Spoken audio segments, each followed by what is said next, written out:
Give it up. We're in the family program.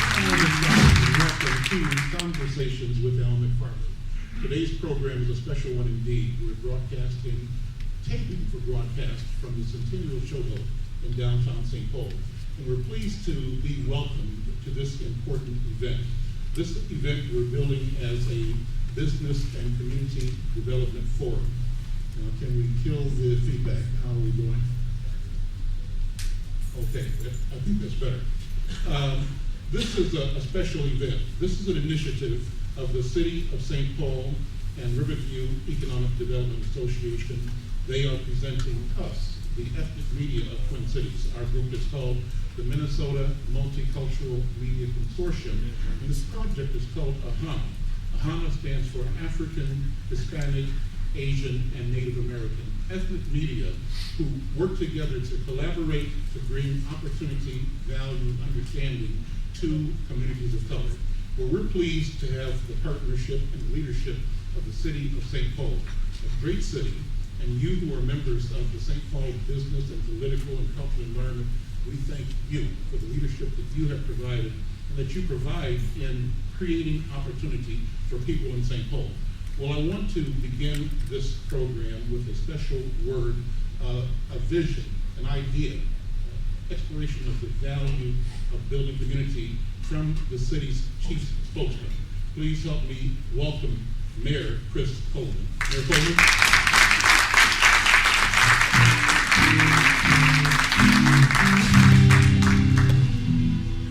Good evening, everyone. Or if you're listening on the radio, good morning. Just pleased to be here and to get a chance to talk a little bit about some of the efforts that the city is partaking in on behalf of building and developing minority, disadvantaged, and women-owned businesses in the city of St. Paul. I have to pause, though, to tell a brief story about the first time I really got a chance to sit down with Al McFarlane for conversations with Al McFarlane.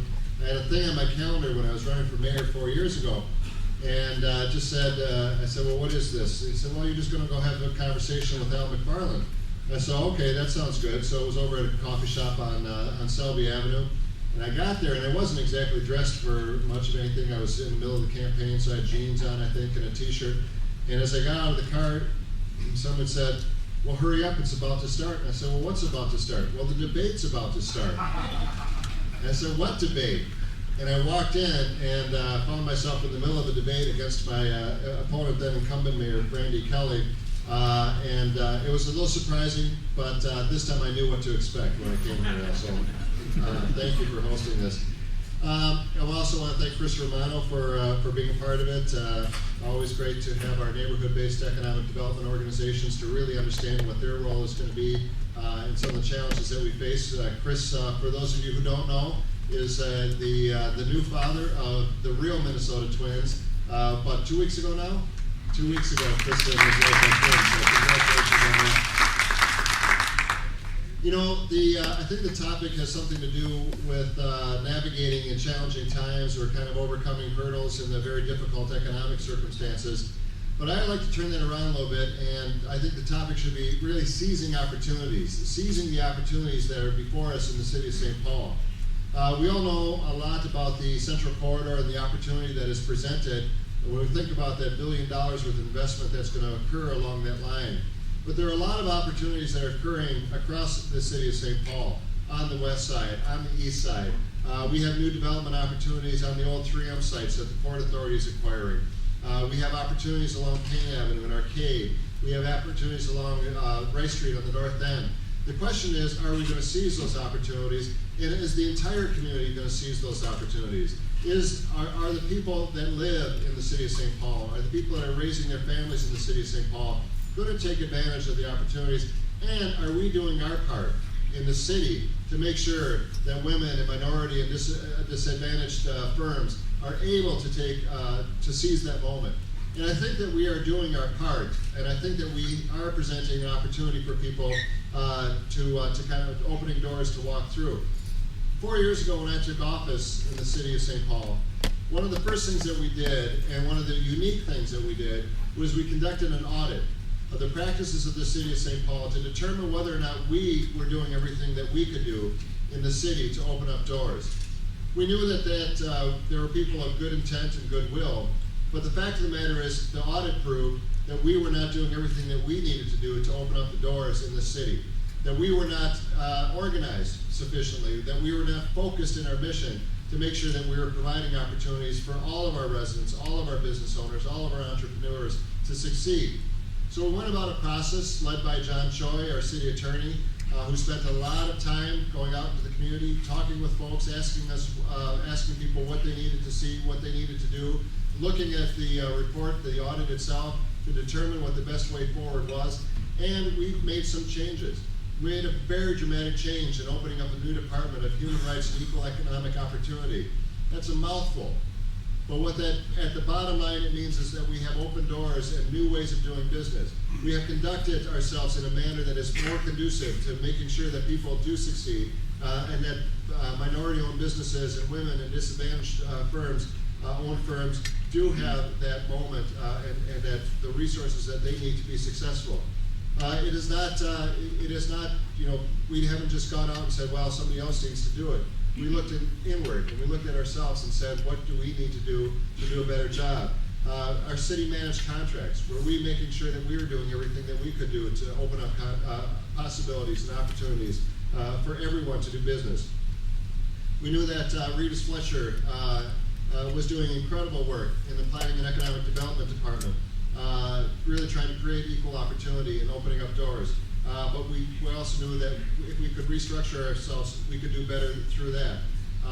We have looked at all the practices top to bottom, and then started trying to figure out where we could partner with people. We know that there are, along the University Avenue corridor, there are a lot of people that are struggling right now, given the economic times. They are very fearful of what's about to happen in the city with construction of light rail. And so we are diligently asking ourselves the questions, what do we need to do to assure those businesses that are struggling? What can we do to provide more opportunity for them? How can we support them? Are there loan programs? Are there things that we can do just to help drive business in their direction? Those are things that we can do and we will continue to do to provide those opportunities. We need to hear from all of you too about things that we should be doing. What are the things that you want us to be doing that we're not doing? How can we kind of restructure and reorganize and continually dedicate ourselves to creating opportunities?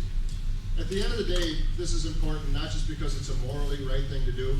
Economically, this is the smart thing to do for the city of St. Paul. When we support small businesses in our city and medium-sized businesses in our city and independently owned businesses in our city, those resources continue to come back to us over and over and over again. Those aren't dollars that are being taken out of our community and shipped to some corporate headquarters somewhere in New York or California or whatever. Those are dollars that are going into the pockets of families in this community. Those are dollars that are being spent to buy food and clothing for our children, to provide housing for our families, to provide opportunities for all the residents of the city of St. Paul. Those dollars continue to be reinvested over and over and over again. So again, it's not just the morally right thing to do, though it is. We have to provide opportunity for everyone. Economically, it is the smart and the right thing to do to make sure that we're continually supporting our small businesses. They help our commercial corridors grow. They help stabilize our neighborhoods. They help provide for our families. When we do the right thing, it is the best thing, it is the morally right thing to do, but at the end of the day, it is what helps move our community forward. So I hope that this forum provides a lot of information and a lot of good resources for all of you as you look to help support your businesses, sustain your businesses, grow your businesses, and help others that are looking at opportunities. There is much work to be done, but if we can get through one of the worst economic recessions in the entire history of this country, and do so in a way that provides a strong platform for new businesses to thrive and old businesses to survive, we will be doing the right thing by the city of St. Paul. I look forward to working with all of you. We've got lots of work to do, but I know that we're on the right track. Thank you very much.